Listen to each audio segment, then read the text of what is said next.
अच्छा, आप कौन सर? जो विशाल जी ने जो क्वेश्चन पूछा था, वो कारपेट बॉम्बिंग वाला, और फिर आपने वो दो सिनेरियो रखा है, एक तो कारपेट बॉम्बिंग होता है और दूसरा एक होता है कि किसी देश में उसको कब्जा करने के लिए वो मतलब वो कोई सेना हमला करती है, कोई पावरफुल कंट्री। तो क्या है कि मेजोरिटी ऑफ द सिनेरियो में वो जो सेकंड जो है सिनेरियो वही होता है, मेजोरिटी ऑफ द केसेस में।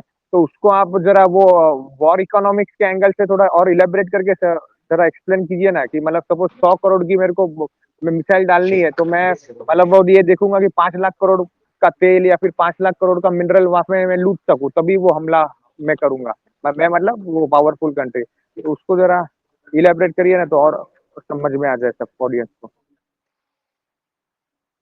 नहीं, वो बात तो आपने जो बोल दी ना, बस बात उतनी ही वो इस चीज को एक्सप्लेन कर देती है कि भाई कोई भी जगह है तो वहां पे, इस पे मैंने पहले भी कहा या कुछ लिखा हुआ है कि वार जो होता है ना, वार होता कब है, उसकी एक शर्त होती है हमेशा। वार होता है जब वार करने में जो खर्चा होगा, अगर वार जीत जाए तो उसका कम से कम 20 से 50 गुना या 100 गुना मुनाफा होना चाहिए, तो ही वार होता है। ये पहली शर्त होती है वार की। अब ये शर्त आज नई नहीं आई है, ये शर्त 5000 साल से चल रही है। वो बाबर के टाइम से चल रही है, अलेक्जेंडर के टाइम से ये शर्त चलती है। कोई जितना पैसा लगाओगे या खर्च करोगे, उसको डबल ट्रिपल 4 गुना करना है तो आदमी धंधा ही करेगा, वार करने नहीं जाता है। वार कब करने जाता है कि यार मेरे मेरे को पैसा 100 गुना ही करना है, सीधा 50 गुना 100 गुना ही करना है, तो उसका तरीका फिर वार है।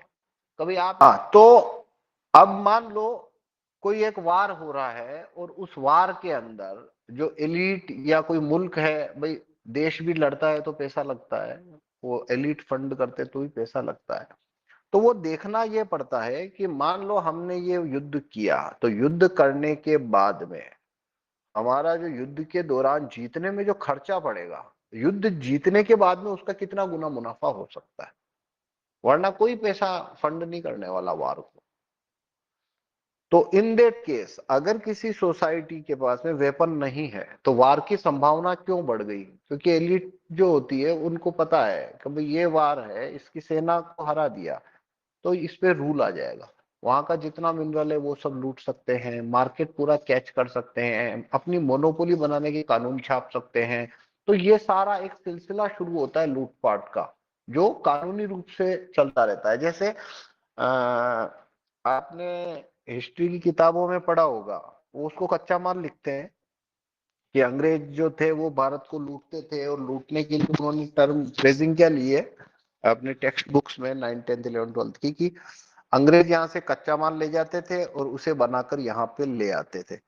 और वो उन्होंने ये ये फ्रेजिंग ही मैनिपुलेटेड है। कच्चा माल ले जाते थे, वही ले जाते थे का क्या मतलब है, और ये कच्चे माल का क्या मतलब है?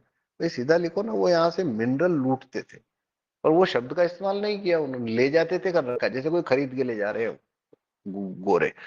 तो गोरों ने यहाँ पे इतनी इन्वेस्टमेंट डाली वार के ऊपर, तब वो मुल्क टेक ओवर कर पाए, तो उसके बदले में 200 साल तक उन्होंने यहाँ पे यहाँ का माल लूट पाए। तो कहीं भी अगर किसी सोसाइटी में लोगों के पास हथियार है, तो सेना को हराने के बावजूद जो सेकंड लेवल ऑफ प्रोटेक्शन है, अगर सिटीजन के पास में बंदूक है मतलब सेकंड लेवल प्रोटेक्शन आ गया, तो अमुक कंट्री जो जीत चुकी है वो टेरिटरी टेक ओवर नहीं कर पाएगी। और अगर वो टेरिटरी टेक ओवर नहीं कर पाएगी तो क्या होगा? न उसे वहां के मिनरल खोदने मिलेंगे, न वहां पे मोनोपोली कानून ला सकेगी, मतलब वो कुछ नहीं कर पाएगी। जैसा अमेरिका और रशिया, मतलब रशिया तो बर्बाद ही हो गया अफगानिस्तान में, अमेरिका है उसको भी टोटल लॉस ही गया है, मतलब पैसे वाला लॉस, मतलब उसको उससे कोई फर्क नहीं पड़ता अमेरिका को, ये सब उसके लिए चिल्लर लॉस में आता है, पर तब भी वो उसको रूल नहीं कर पाया। तो मेरा मतलब है, जिस सोसाइटी के पास हथियार नहीं होंगे वो वार, मतलब वहां वार की संभावना ज्यादा है। यूं समझ लो आपने एक बैंक बनाया है और कोई सिक्योरिटी कैमरे नहीं है, सिक्योरिटी गार्ड नहीं है, और दरवाजे भी खुले रख रखे हैं, और रात को कोई नहीं रहता है, सब अपने घर चले गए, तिजोरियां उजोरियां सब खुली है। तो अब क्या मतलब, तिजोरियां खुली नहीं है तब भी कोई लूटता है तो कोई रोकने नहीं आ रहा है, तो क्या होगा, हर तीसरे दिन लोग कोशिश करेंगे आके वार तो तोड़ने की, क्योंकि पकड़े कोई लॉस तो हो ही नहीं रहा उनको। तो वो आमंत्रण हो गया। अब तो ऐसा देश जिसके पास में काफी मिनरल है, प्राकृतिक संसाधन है, वहां के सिटीजन के पास अगर वेपन नहीं है तो वो आमंत्रण हो जाता है, और आमंत्रण होने के कारण से उसे ज्यादा से ज्यादा वार में जाना पड़ेगा, जैसे भारत को जाना पड़ा। बाबर, गोरी, गजनी, अलेक्जेंडर से लेके वास्को डी गामा, और ब्रिटिश, पुर्तगाल, फ्रांसिस, शक, हूण, मतलब सभी आते ही गए, आते ही गए, आते ही गए। और यहाँ पे क्योंकि मिनरल रिच कंट्री है, गंगा जमुना का बेसिन है, लैंड फर्टाइल है, तो ऐसी सोसाइटी में वेपन नहीं होंगे तो उसके वार में जाने की संभावना बढ़ जाएगी। और अगर वेपन होंगे सोसाइटी के पास में, तो लोग मतलब तो दूसरी जो आक्रांता या दूसरी कंट्री है, वो लोग वो वार डालने से पहले 100 बार सोचेंगे और वार टल जाएगा। तो बंदूक हो ना, उस वार को टालता है।